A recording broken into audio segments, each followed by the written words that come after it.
Lightning split the Texas sky as three figures cut through Oakridge Maximum Security Prison's compromised fence. The storm had knocked out power to the guard towers, backup generators reduced to useless metal by a precisely timed surge. James the Butcher. Krane moved with military precision, his Delta Force training evident in every silent step. Behind him, Torres and Ray Wilson followed, their own Special Forces background showing in their fluid movements.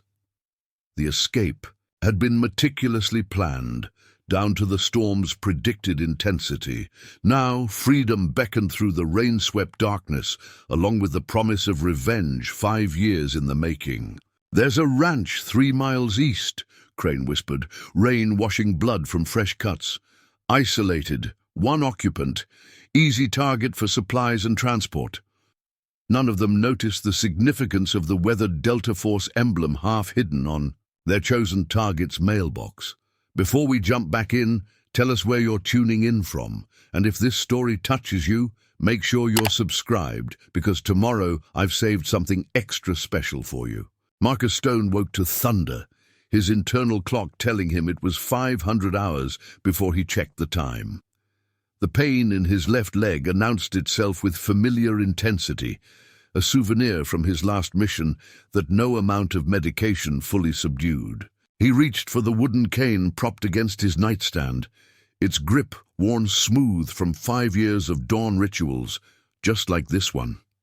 The Double Rock Ranch sprawled across 500 acres of Texas hill country, its isolation exactly what Marcus had needed after Kandahar. Or at least that's what his cover story said. The truth, like everything in his life, was more complicated. He moved through his morning routine with practiced precision, each motion carefully calculated to maintain his image as a disabled veteran, while concealing the deadly efficiency that 20 years of Delta Force operations had burned into his muscle memory. The limp was perfect, the result of countless hours studying injury patterns and movement limitations. Even his pain responses were choreographed, a performance honed through years of dedication to his cover. The ranch house's security systems were masterfully concealed, no obvious cameras or sensors that might make someone question why a supposedly vulnerable, disabled veteran had military-grade protection. The modifications were invisible to untrained eyes, reinforced door frames, disguised as energy-efficient upgrades, bulletproof windows that looked like standard storm glass, and carefully placed mirrors that eliminated blind spots around the property's perimeter. His morning check of the grounds revealed fresh tire tracks on the access road, unusual for this remote location. Marcus knelt, despite his leg's protest, fingers tracing the treads with expert analysis. Recent, heavy vehicle, multiple passengers based on the compression depth. His tactical mind automatically catalogued the information while maintaining his cover. A wounded veteran checking his property after a storm, nothing more. The local news played quietly on his kitchen radio as he prepared breakfast. 3 dangerous inmates had escaped during last night's storm, taking advantage of widespread power outages. The broadcaster's voice carried carefully measured concern, but Marcus focused on the details others might miss. The escape route, the timing, the direction of travel. His phone rang. Sarah Mitchell, his closest neighbor at 5 miles out. Her concern seemed genuine, born from years of watching him struggle with his disability. If she only knew that his limp had been perfected through hours, studying gait analysis and movement patterns, a carefully crafted part of his cover. "Just checking on you after that storm," she said. "Those power outages hit everyone hard." "I'm fine, Sarah," he assured her, eyes scanning the horizon through his kitchen window. "Just a few branches down, nothing I can't handle." The conversation ended as movement caught his eye, a flash of something near the tree line. Marcus's hand instinctively moved to his leg, not to brace his fake weakness, but to feel the reassuring presence of the combat knife strapped there. Some habits never died, and some skills never faded. Years of training screamed that something was wrong. The tire tracks, the prison break, the way the morning birds had gone suddenly silent, all of it pointed to imminent threat. But another part of him, the part that had spent 5 years maintaining this cover, reminded him to stay in character. Just another morning at the Double Rock Ranch. Nothing more. He activated his hidden command center beneath the barn. Screens coming to life to show camera feeds and sensor data. Everything about the property was designed with dual purpose. Agricultural equipment that doubled as surveillance systems, irrigation controls that monitored ground vibrations, even the old windmill that housed a sophisticated communications array, because Marcus Stone wasn't just a disabled veteran trying to find peace after injury.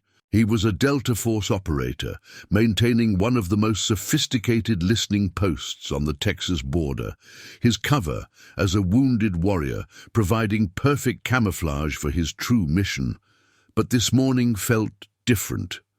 The tactical patterns were wrong. This wasn't the usual drug runners or smugglers his post was designed to monitor. This was something personal, time to prepare. Not because he was worried, but because preparation had kept him alive through 3 decades of service. The storm had brought more than just rain to his doorstep, and Marcus Stone was about to remind someone that appearances could be deceiving. The memories always came strongest in the rain. Marcus sat in his study, watching droplets trace patterns on bullet-resistant glass while his mind drifted back to that final mission. Operation Silent Shield. The assignment that had changed everything. Kandahar province 5 years ago, his Delta Force team had tracked a high-value target through mountain passes for 3 days. The intelligence was solid. The target was planning attacks on civilian populations. The mission was straightforward.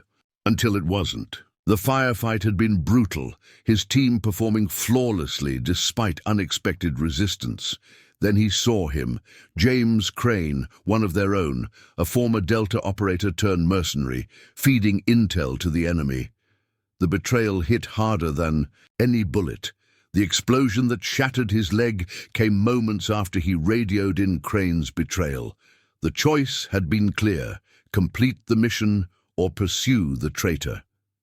Marcus chose the mission, saving thousands, while Krane disappeared into the chaos. The official report listed Marcus as critically wounded, his military career effectively over. What it didn't mention was the 16-hour crawl through enemy territory with a shattered leg, completing the mission despite the injury, or how he'd refused evacuation until his team was secure. Recovery had been hell, months of surgery, physical therapy, and the realization that field operations were no longer an option.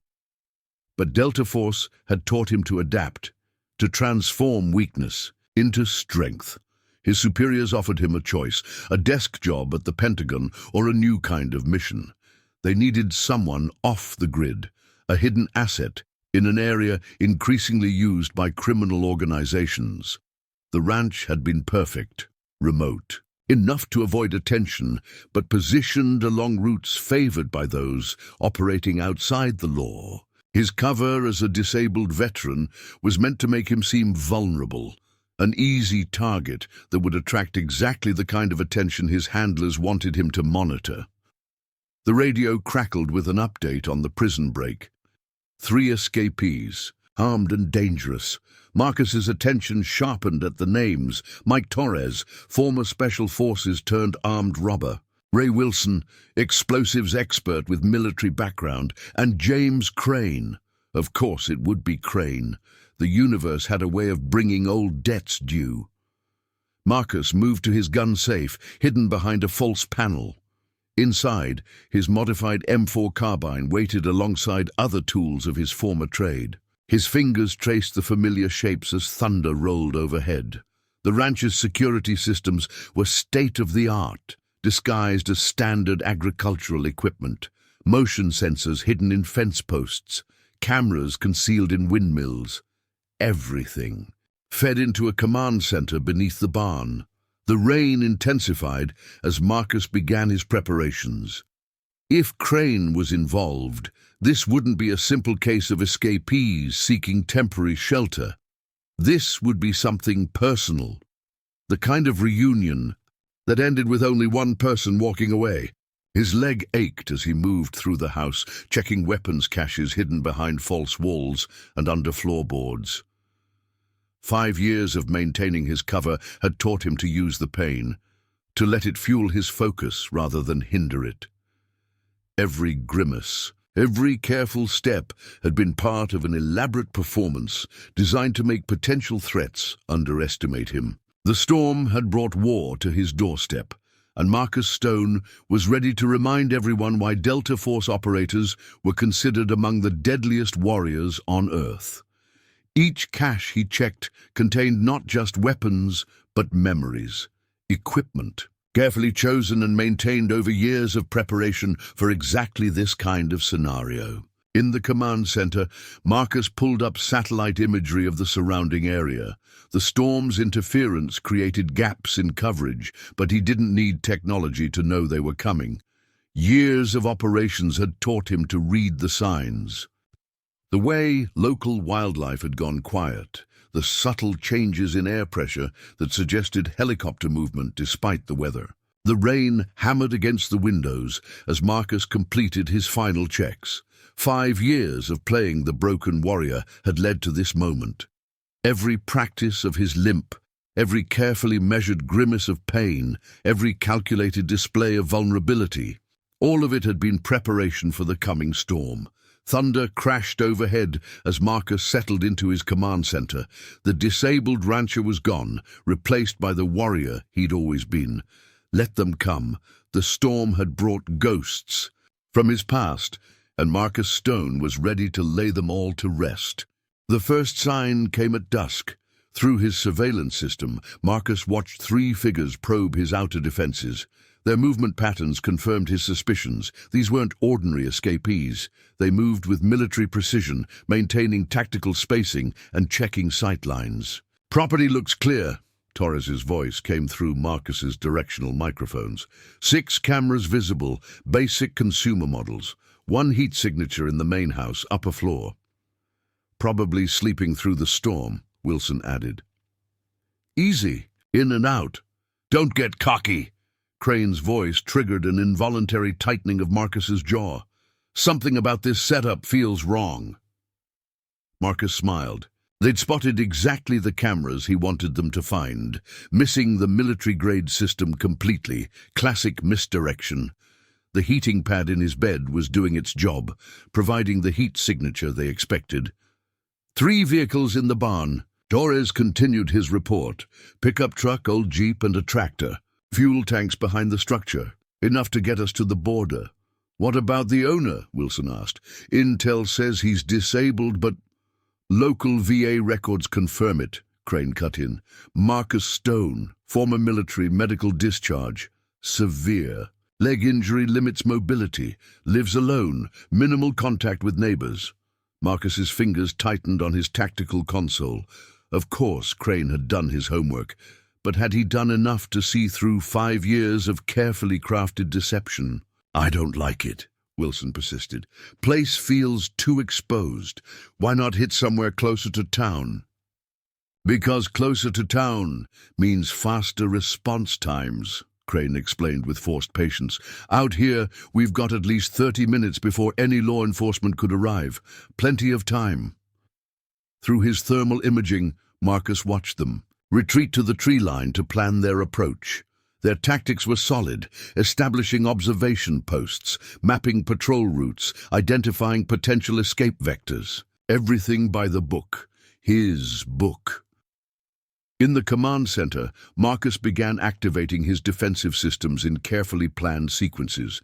Perimeter sensors shifted to combat settings. Hidden weapons caches armed themselves. The entire property transformed. From a simple ranch into an elaborate kill zone. "Movement in the house," Torres reported.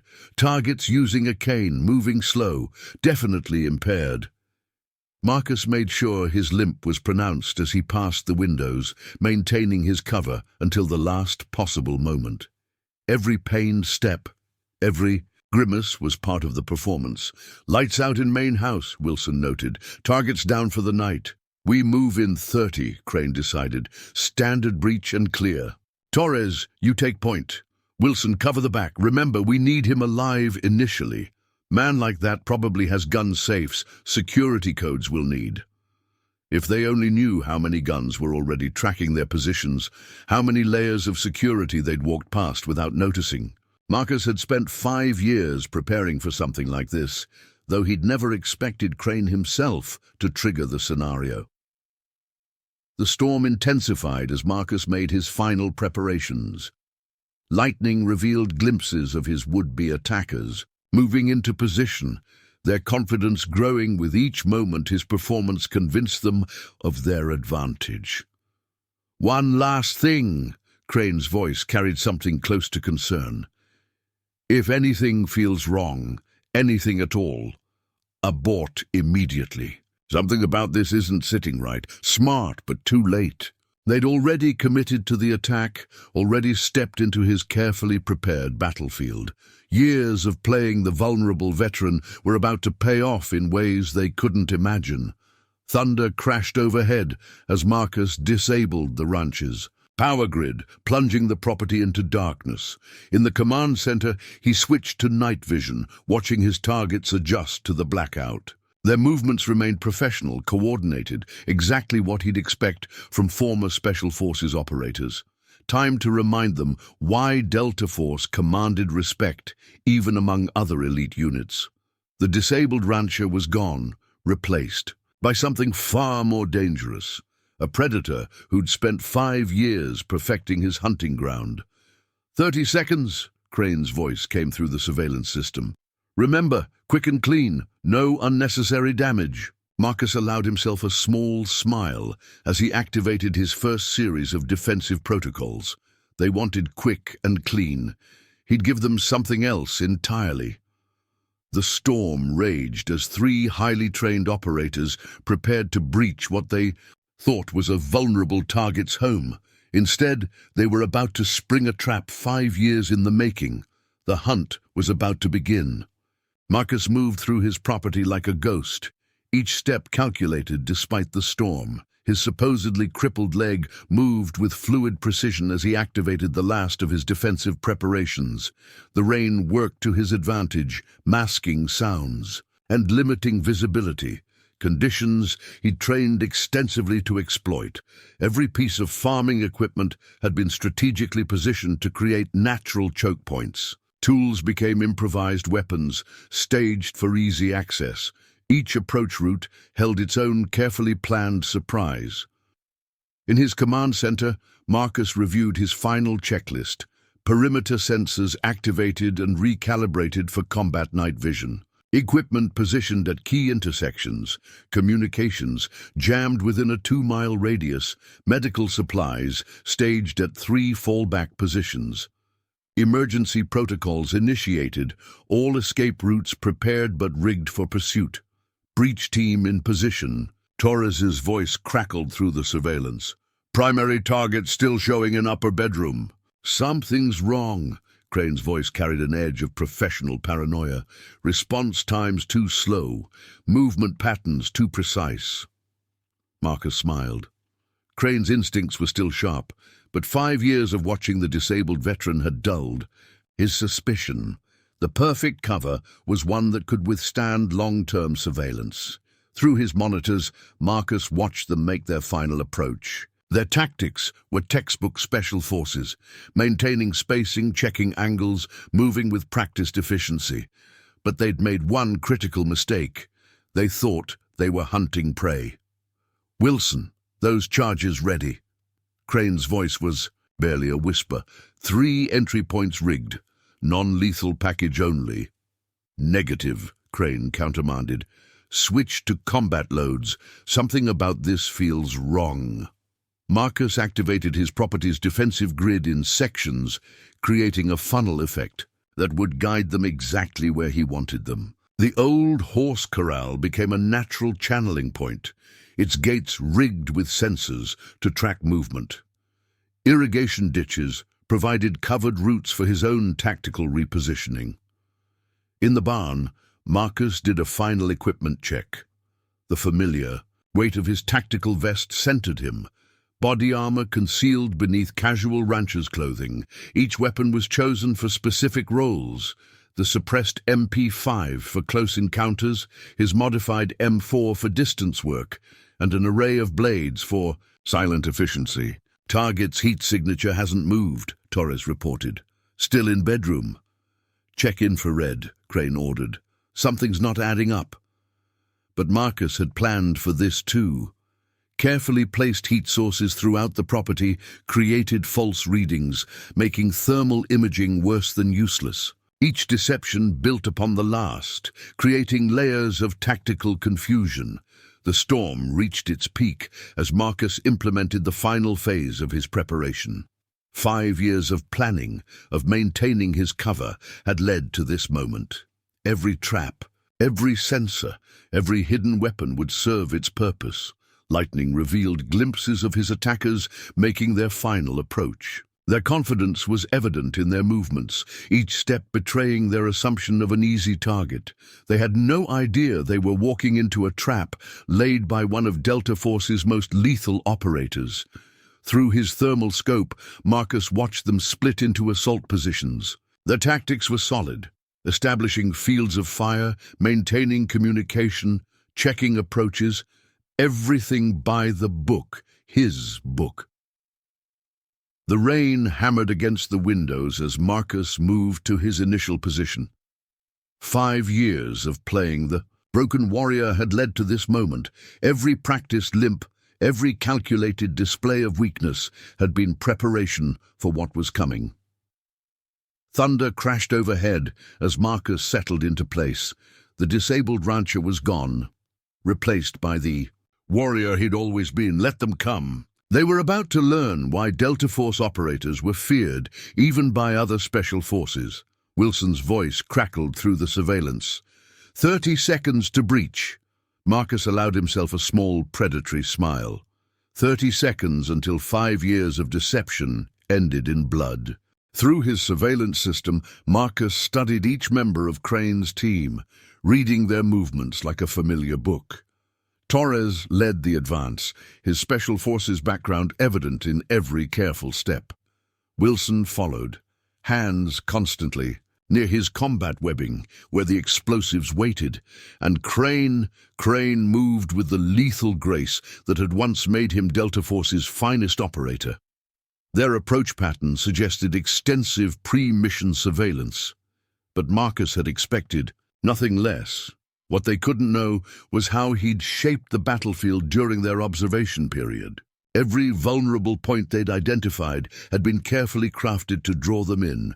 "Primary target location confirmed," Torres whispered. "Thermal showing one heat signature in the main house. Upper floor, east bedroom." Marcus smiled. The heating pad he'd placed in his bed was doing its job perfectly. 5 years of maintaining his cover had taught him the value of small details. "Something feels wrong," Crane's voice carried tension. "This is too easy." "You said yourself, he's just a crippled rancher," Wilson countered.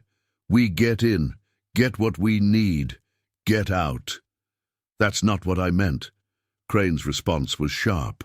"The layout, the security setup, it's too perfect, like it was designed to—" He trailed off, and Marcus could almost see the gears turning in his former teammate's head.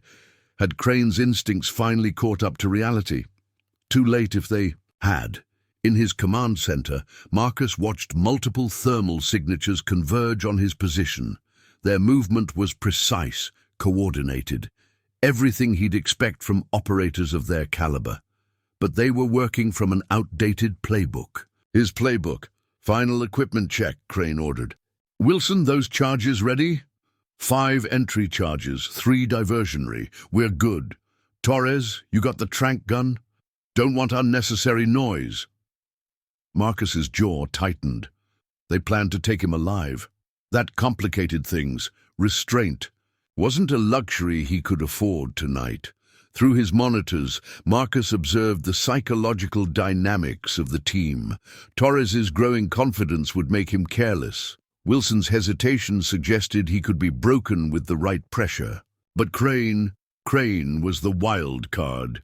He knew enough about Delta Force operations to be dangerous.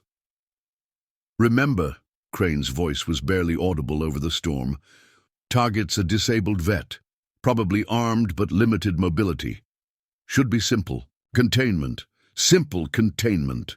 Marcus allowed himself a grim smile. They had no idea what they were walking into. 5 years of playing the broken warrior had transformed his property into one of the most sophisticated kill boxes ever designed.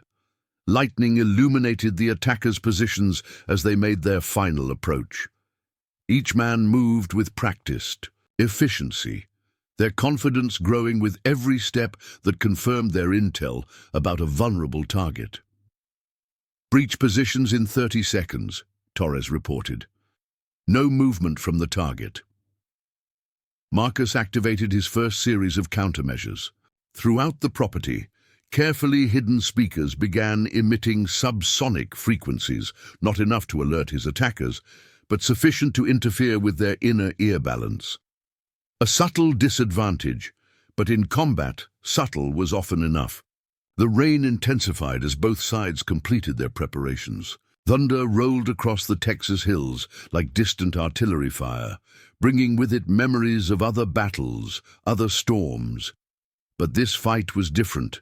This time, he wasn't serving his country or completing a mission. This was personal. Through his scope, Marcus watched Krane check his weapon one last time. The motion was so familiar. They'd trained together, fought together, trusted each other with their lives. Until Kandahar. Until Krane chose money over honor, betrayal over brotherhood. "One last thing," Crane's voice carried to his former teammates. "If anything feels wrong, anything at all, abort immediately. Something about this isn't sitting right." Too late for second thoughts. They'd already committed to the attack, already stepped into his carefully prepared battlefield. Years of playing the vulnerable veteran were about to pay off in ways they couldn't imagine. The storm reached its peak as both sides completed their preparations. In minutes, the carefully orchestrated dance of death would begin. Marcus felt a strange calm settle over him. 5 years of playing the broken warrior had led to this moment, time to remind them why Delta Force operators were feared even by other special forces. The attack began with textbook precision. Wilson's breaching charge detonated at the back door, a diversionary tactic designed to draw attention while Torres and Krane moved on their primary entry point. Standard operating procedure for a tactical team facing a single, supposedly disabled opponent, except Marcus wasn't at any of the expected defensive positions. As smoke filled the kitchen, thermal imaging tracked Torres moving through the front door, tranquilizer gun ready. His focus was on the stairs leading to the bedroom where their surveillance showed their target sleeping. The first trap triggered silently. Motion sensors tracked Torres, passing through the kill zone, activating subsonic disruptors hidden in the walls. The effect was subtle but immediate.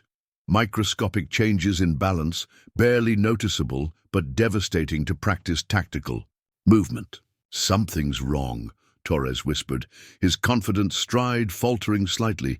"Inner ears off." Marcus's voice carried through hidden speakers, seeming to come from everywhere at once. "First rule of Delta Force: never trust what you think you know." The second trap activated with brutal efficiency. The floor beneath Torres suddenly shifted, not enough to cause a fall, but sufficient to disrupt his shooting stance. Before he could compensate, Marcus emerged from a concealed panel, his movement fluid and lethal. The fight was over in seconds. Torres's tranquilizer gun clattered away as precise strikes disabled his arms. A sweep took his legs, and a calculated impact to specific nerve clusters ensured he wouldn't be a factor for the rest of the night. "Contact!" Wilson's voice carried panic. "It's a trap!"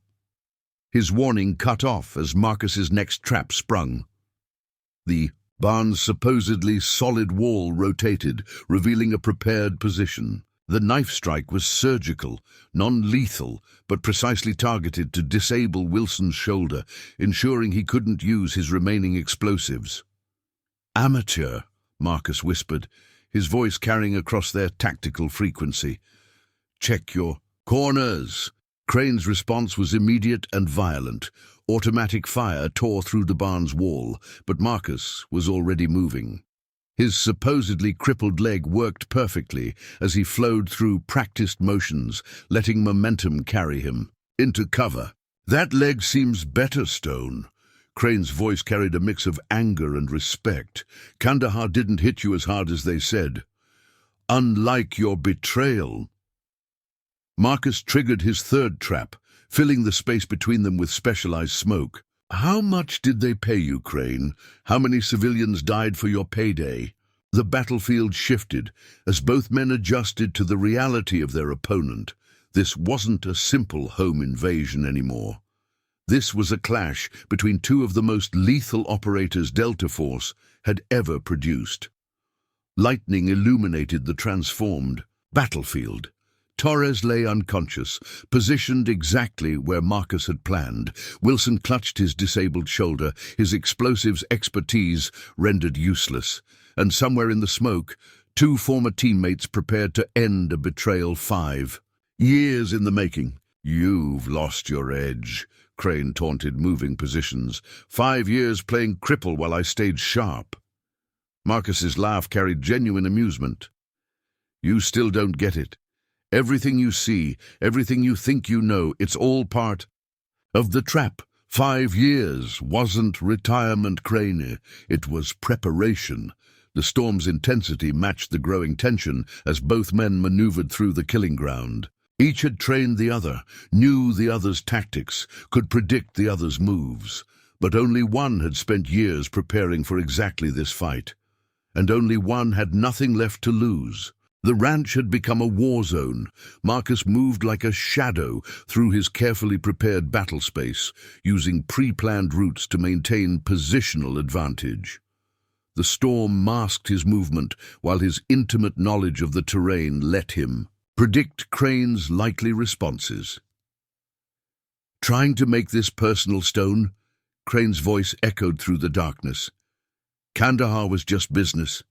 Wrong place, wrong time." Marcus triggered another preset trap, sending a cascade of farm equipment crashing through the barn. The noise masked his true position as he flanked left. Wrong place? There were civilians in that village, James. Families, children. Collateral. A damage. Crane's response was cold. Sometimes the mission requires sacrifice. The mission? Marcus's voice seemed to come from everywhere, thanks to hidden speakers.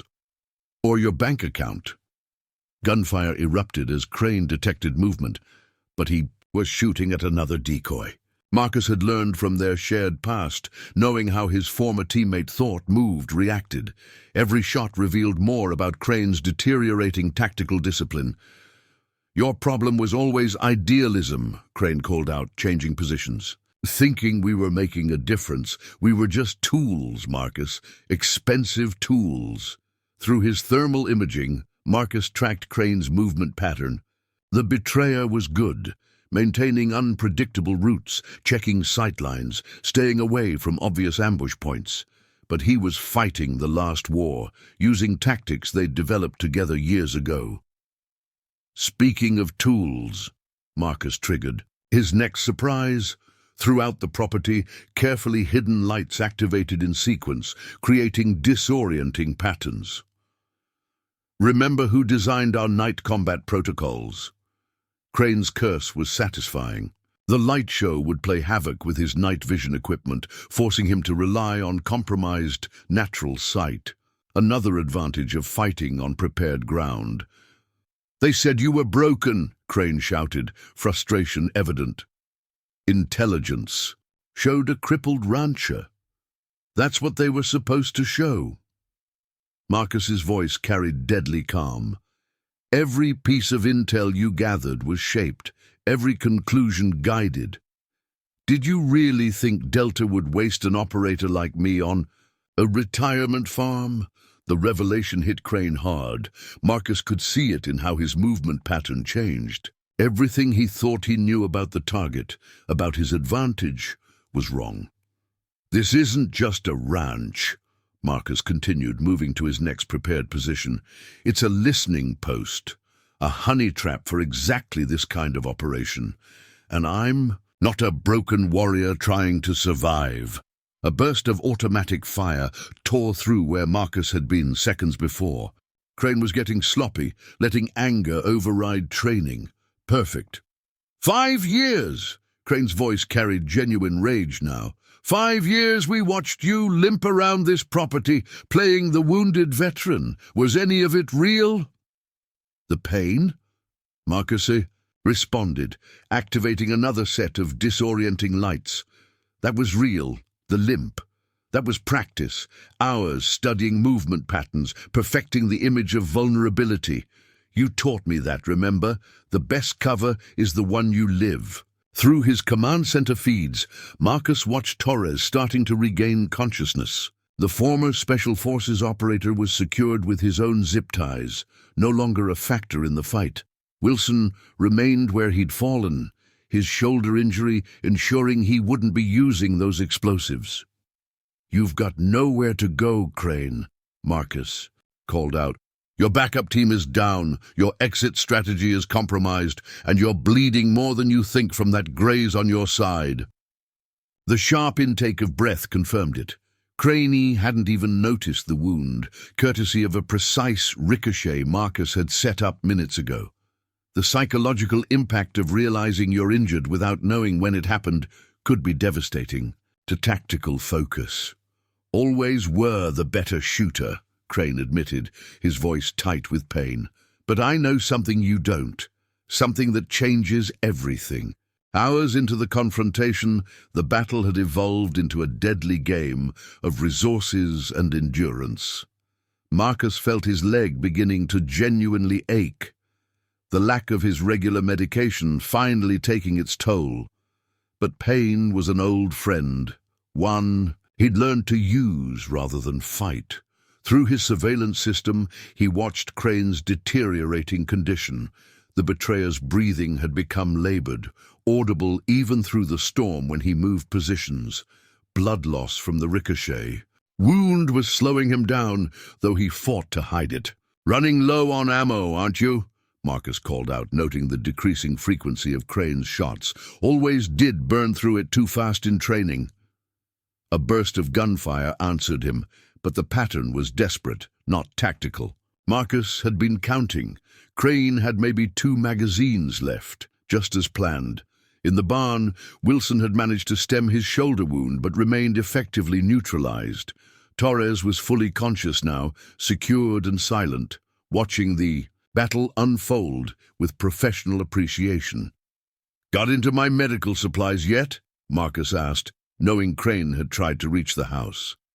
"Found the pills? Extra strength, right where you'd expect a disabled vet to keep them." "Shut up!" Crane's composure was cracking. "Did you take any? I hope so, because they're not what you think. Special blend, takes about an hour to kick in, affects balance. First, then vision." It was a lie, but the psychological impact was immediate.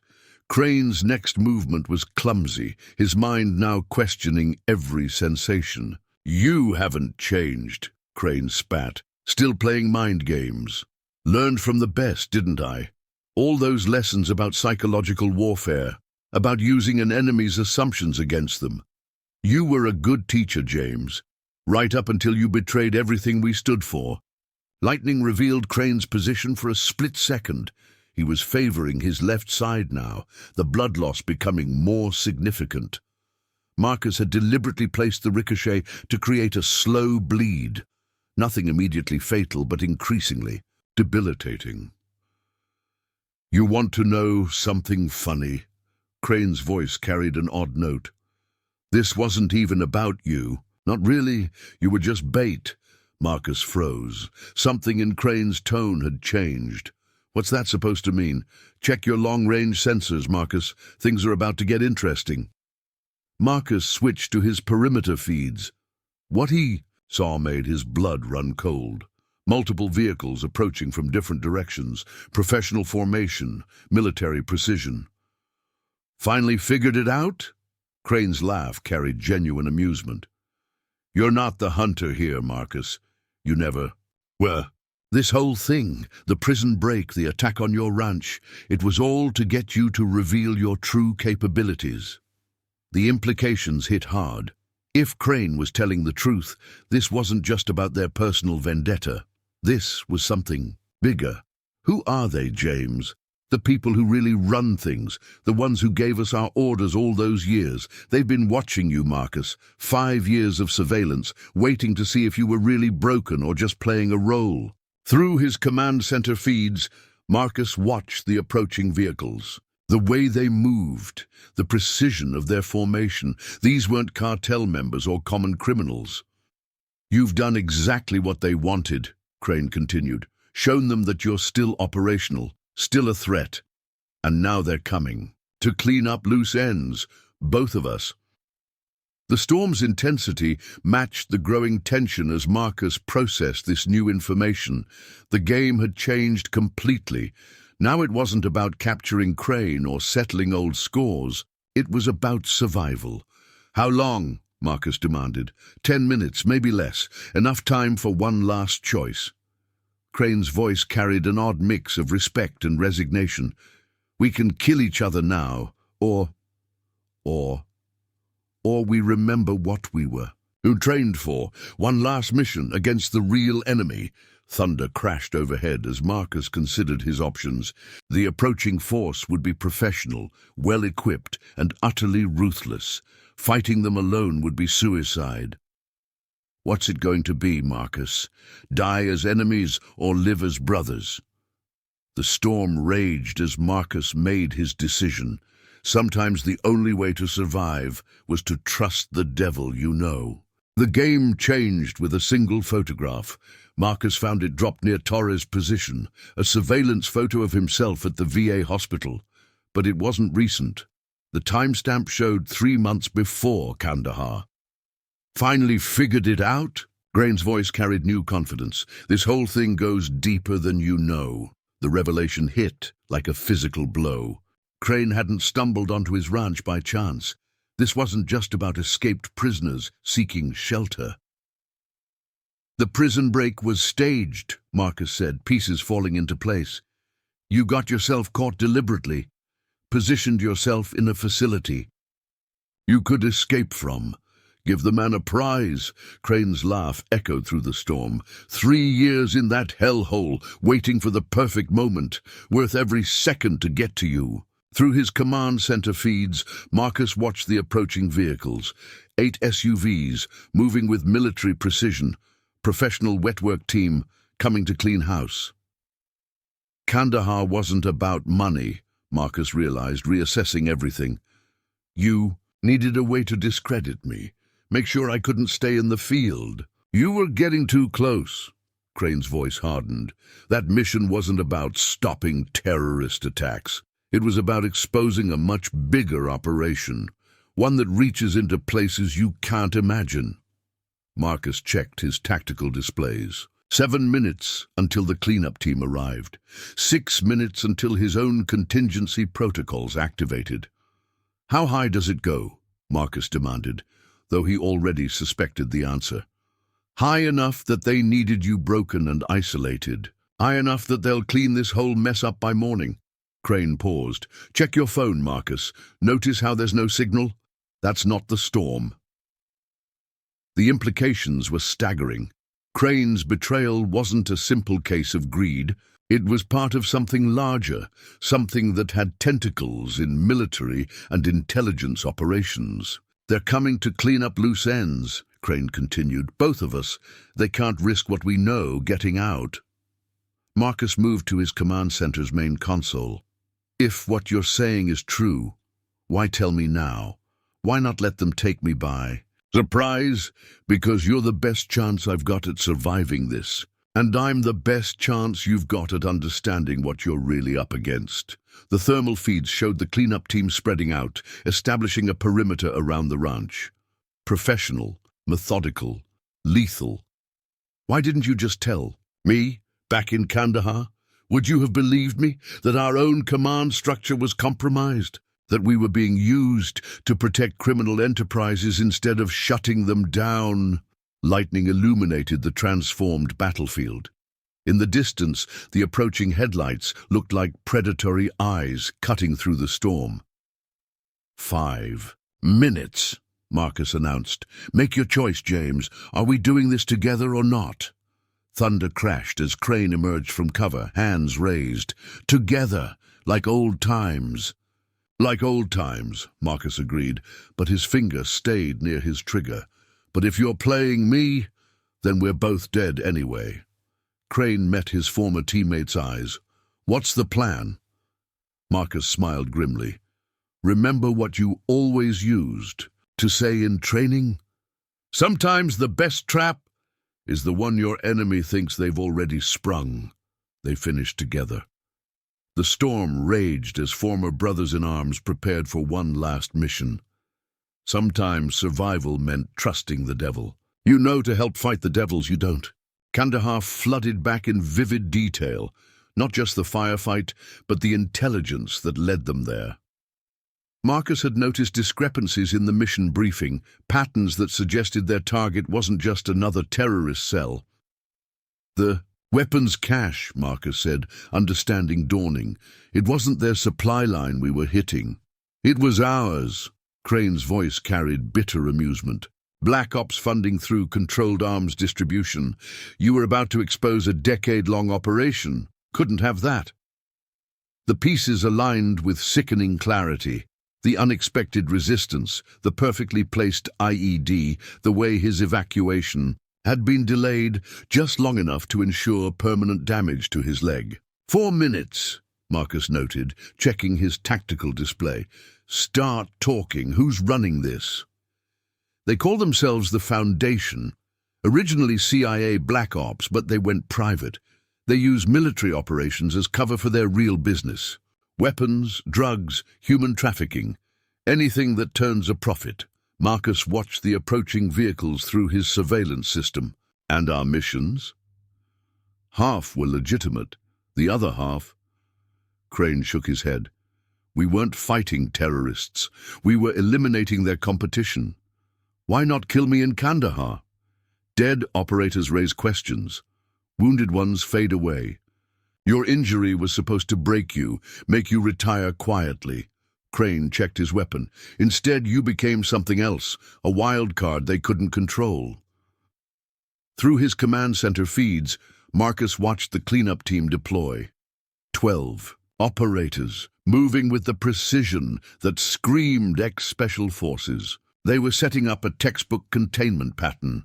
Your staged prison break, Marcus said, pieces clicking. It was their test, to see if I was really disabled. They needed to know if you were a threat. Krane managed a grim smile. Congratulations, you passed with flying colors. 3 minutes, what about Torres and Wilson? Expendable. Foundation plants them in crews like this. Professionals who don't know they're being used. Marcus made a decision. Torres, you still awake? Been listening? Torres responded from his restrained position. This is heavy stuff, man. Heavy enough to switch sides? A pause. You know what they do to traitors? About to find out, Krane interjected. We're all dead anyway if we don't work together. 2 minutes, Marcus announced. Wilson, you in? The explosives expert groaned from his position. Rather fight the devils I can see than the ones I can't. Marcus moved to his main console, fingers flying over controls. Krane, you remember our contingency protocols, the ones we designed for being outnumbered. Protocol 0.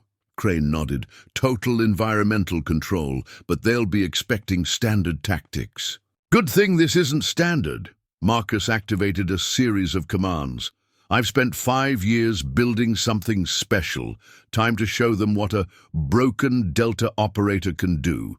The approaching headlights cut through the storm like predatory eyes, professional killers coming to clean up loose ends. But they were about to learn a harsh lesson about cornering desperate men. 1 minute, Marcus announced. Last chance to back out. Krane checked his weapon. Brothers in arms. Brothers in arms, Marcus confirmed, but his voice carried a warning. But if you're playing me, then we're both dead anyway. Krane met his former teammate's eyes. What's the plan? Marcus smiled grimly.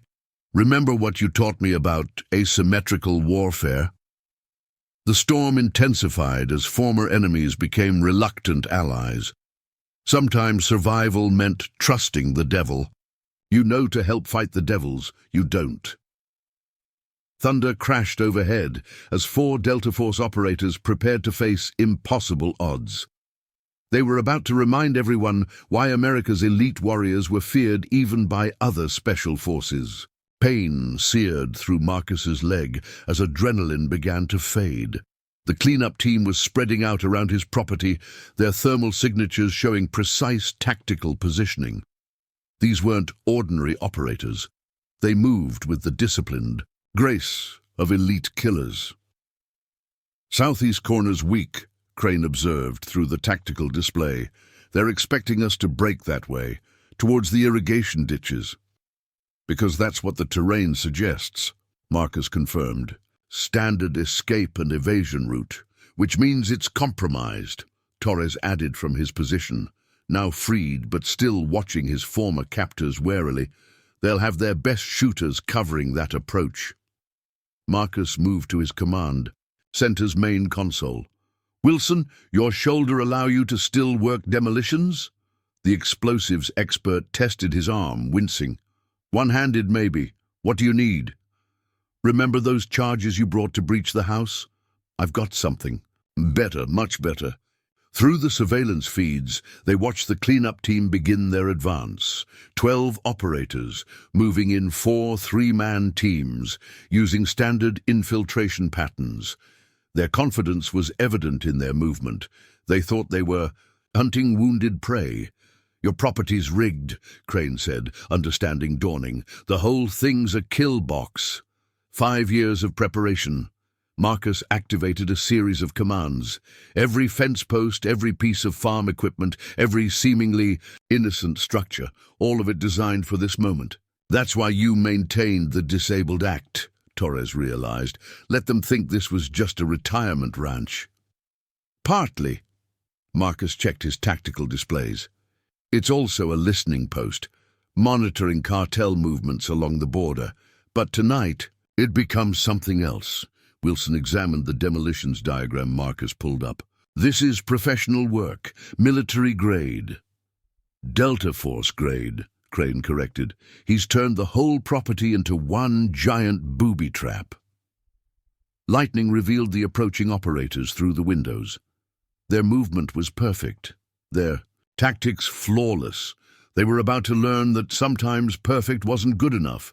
60 seconds, Marcus announced. Once we start this, there's no going back. Anyone want out? The 4 operators shared looks. They were already dead men, according to their former employers. The only question was whether they'd go quietly or remind everyone why Delta Force operators were considered the deadliest warriors on Earth. Brothers in arms, Krane said quietly. Brothers in arms, the others echoed. Marcus smiled grimly and began the countdown. Showtime in 3, 2, 1. The ranch erupted into chaos as 5 years of preparation came to fruition. The ranch transformed into a killing ground. Marcus's first sequence of traps activated in perfect synchronization. EMP devices killing the cleanup team's night vision equipment, automated speakers creating false movement sounds, and hidden strobes disorienting their natural vision. Contact front!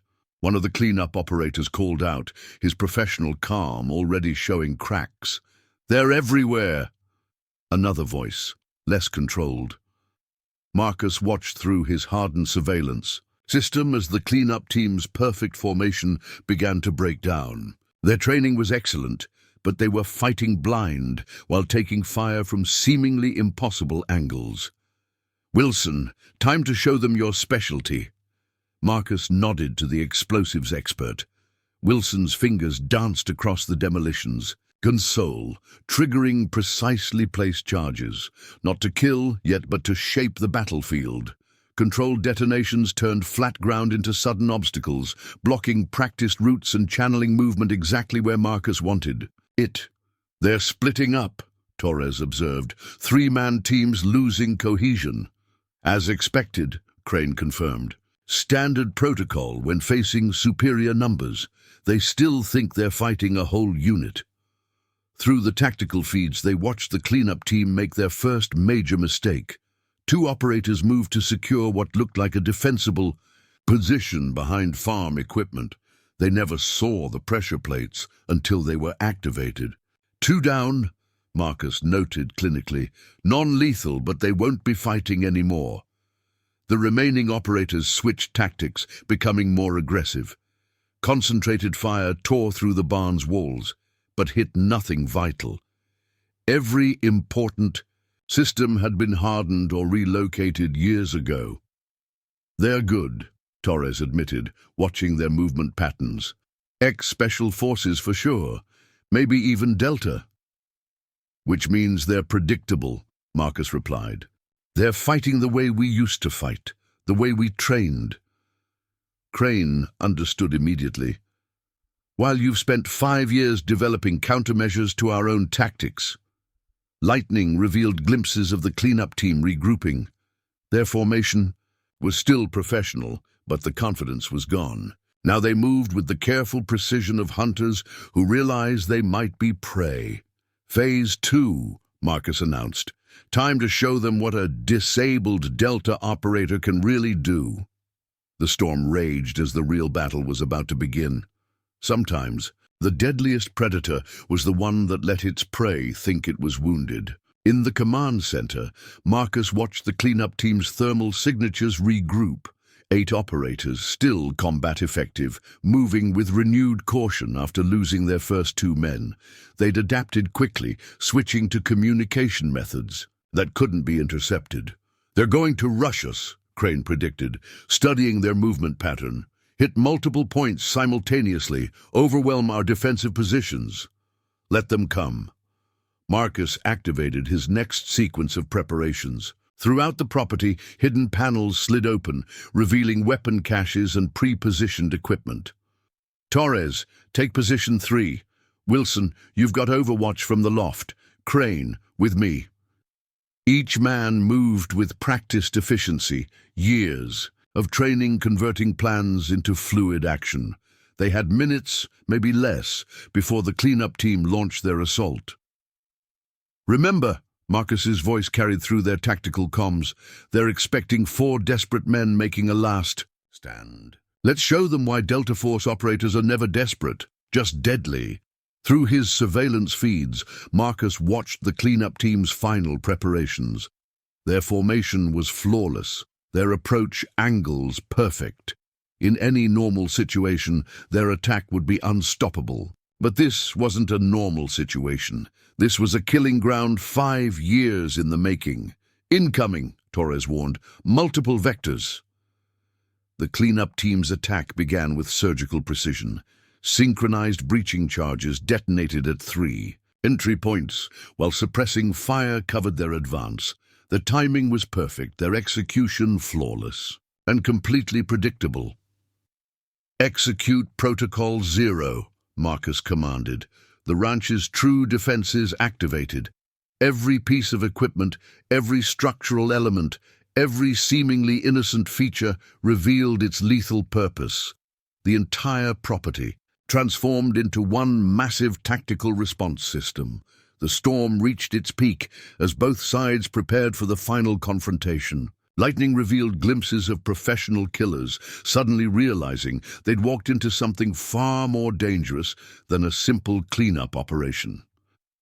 "Remember," Marcus's voice carried to his team, "we're not fighting to survive. We're fighting to win. Thunder crashed overhead as 4 Delta Force operators prepared to remind everyone why they were considered among the deadliest warriors ever trained. The real battle was about to begin. The ranch erupted into a war zone. The cleanup team's synchronized assault hit air as Marcus's automated defenses turned their perfect attack routes into killing grounds. Hidden turrets activated with surgical precision, forcing the professional killers into prepared channels. "Contact left!" Torres's voice crackled through their tactical comms. His position in the barn's reinforced loft provided perfect coverage of the eastern approach. Marcus moved like a ghost through his prepared battle space, years of practicing wounded movement forgotten as he demonstrated why Delta Force operators were feared even by other special forces. 2 cleanup team members went down in seconds. Their perfect tactical approach meaning nothing against 5 years of planned counters. "They're adapting," Krane warned, engaging targets from his position, switching to secondary protocols. The cleanup team's response was professional, but ultimately futile. Every fallback position they sought had been prepared and targeted. Every tactical option they considered had been planned for and countered. "Wilson, sequence 3, Marcus commanded. The explosives expert triggered his next series of charges, precisely calculated demolitions transforming the battlefield. Cover positions became death traps, escape routes turned into ambush zones. 4 more down, Torres reported clinically. Non-lethal, but they're out of the fight. Only 4 cleanup team members remained combat effective, but they were the best. Their movements became more desperate, more unpredictable, dangerous. "They're getting ready for something big," Krane observed. Marcus watched through his tactical feeds as the remaining operators regrouped. Their body language had changed. They were preparing for a suicide rush, a final, all-or-nothing assault. "All units," Marcus commanded. "Protocol Omega. Execute. On my mark." The storm reached its crescendo as both sides prepared for the final confrontation. Lightning revealed glimpses of professional killers, suddenly realizing they'd walked into something far more sophisticated than a simple cleanup operation. "Remember," Marcus's voice carried to his team, "we're not just fighting for survival. We're fighting to expose the truth." The cleanup team's final assault began with devastating intensity, but they were attacking a position 5 years in the making. For every tactical move they made, Marcus had prepared 3 counters. For every advantage they thought they had, he revealed a deeper level of preparation. The battle reached its peak as thunder crashed overhead. Elite operators faced off against Delta Force legends in a display of combat prowess that would never appear in any official record. Sometimes, the deadliest predator was the one that had spent years preparing its killing ground. The final confrontation unfolded with lethal precision. The remaining cleanup team members launched their desperate assault, but Marcus had prepared for even this scenario. As they breached the main house, automated systems transformed familiar spaces into death traps. "Contact inside," Torres called out, repositioning to cover the interior. "They're making for the command center." "Let them come," Marcus responded calmly. "Krane, remember Rio? Operation Silverback?" A hint of understanding crept into Crane's voice. "You crazy son of a... Execute now!" The entire command center, the apparent target of the cleanup team's assault, suddenly revealed itself as an elaborate decoy. The real control systems had been hidden elsewhere all along. As the remaining operators breached the room, they found themselves trapped in a hardened cage of military-grade steel. "Disable your weapons," Marcus's voice echoed through hidden speakers. "You've got 30 seconds before the gas makes the choice for you." The cleanup team's leader, a grizzled veteran Marcus recognized from his Delta Force days, assessed their situation with professional detachment. "Stand down," he ordered his remaining men. "We're blown." As the operators surrendered, Marcus activated his property's external defenses. Any Foundation backup teams would find the ranch a much harder target than expected. You've got a choice, Marcus addressed the captured cleanup team. The same choice Krane made. Help us expose the truth about the Foundation or face charges of treason against the United States. They'll kill us anyway, the team leader responded. Not if we strike first. Krane stepped forward. Marcus isn't just some disabled rancher. They wanted silenced. He's been building a case for 5 years. Every operation, every illegal deal, all documented. Data's already uploading to secure servers, Marcus confirmed. By morning, every major intelligence agency will have proof of the Foundation's activities. The only question is whether you're listed as conspirators or cooperating witnesses. The cleanup team shared looks. They were professionals, and professionals knew when a mission was blown. One by one, they nodded their agreement. Smart choice, Marcus said, watching his surveillance feeds. Because here comes the second wave. Lightning revealed multiple vehicles approaching the ranch. But this time, they weren't Foundation assets. The distinctive markings of FBI tactical units became visible through the rain. Called in some old favors, Marcus explained to his surprised allies. The Foundation isn't the only group with deep connections. The storm began to clear as federal agents swarmed the property. Sometimes the best victory wasn't just surviving, it was making sure your enemies faced justice. Thunder rolled one final time as Marcus Stone, the supposedly broken Delta Force operator, watched his 5-year mission reach its conclusion. The Foundation's power was about to be broken, and a deadly truth hidden in plain sight would finally be exposed. The war wasn't over. It never really was for men like them. But tonight's battle had reminded everyone why Delta Force operators were legendary. Not just for their combat skills, but for their ability to turn seemingly impossible situations into decisive victories. Dawn broke over the Double Rock Ranch, revealing the night's devastation. FBI tactical teams processed the scene, collecting evidence from both the cleanup team's assault and the Foundation's years of illegal operations. The property's sophisticated surveillance systems had captured everything. Marcus watched from his porch, finally dropping the act he'd maintained for 5 years. His leg still bore the scars of Kandahar, but he no longer needed to exaggerate its effect. The limp that had been part of his cover could finally be replaced by his natural gait. Quite an operation, the FBI special agent in charge commented, joining him with coffee.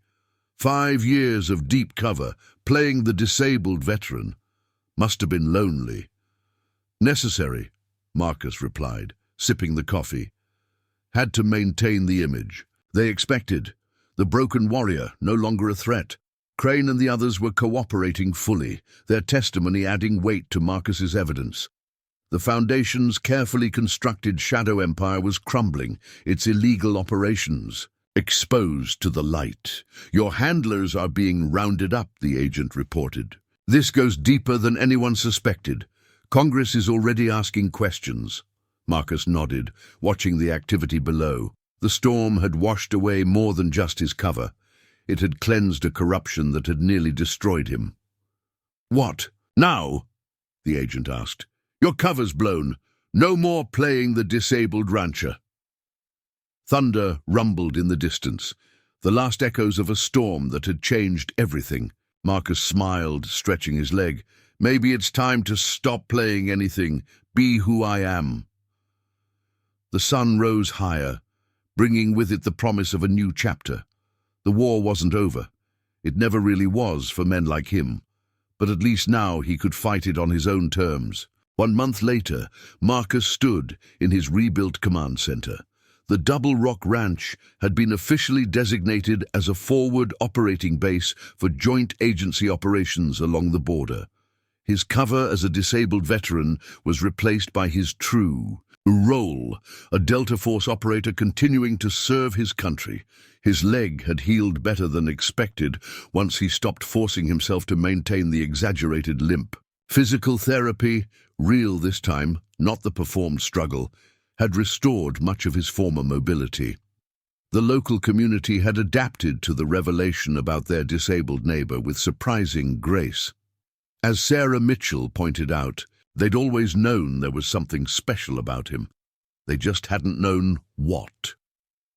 Training exercise in 10, Krane called from the doorway. They'd established a new unit, combining their experience in Delta Force operations with their unique understanding of shadow organizations. The ranch's isolation, once his cover, had become a tactical advantage. Marcus checked his weapon, the familiar weight comforting. No more pretense, no more playing the broken warrior. Now he could be what he'd always been, a Delta Force operator who had turned a trap into a triumph. "Ready?" Krane asked, noting his moment of reflection. Marcus nodded, stepping into the morning sun. The war would continue, but now he fought it on his feet, not from the shadows. Some men were born to fight, others were forged into warriors. But only a few learned to turn their wounds into weapons, their isolation into strength. Marcus Stone had done all three.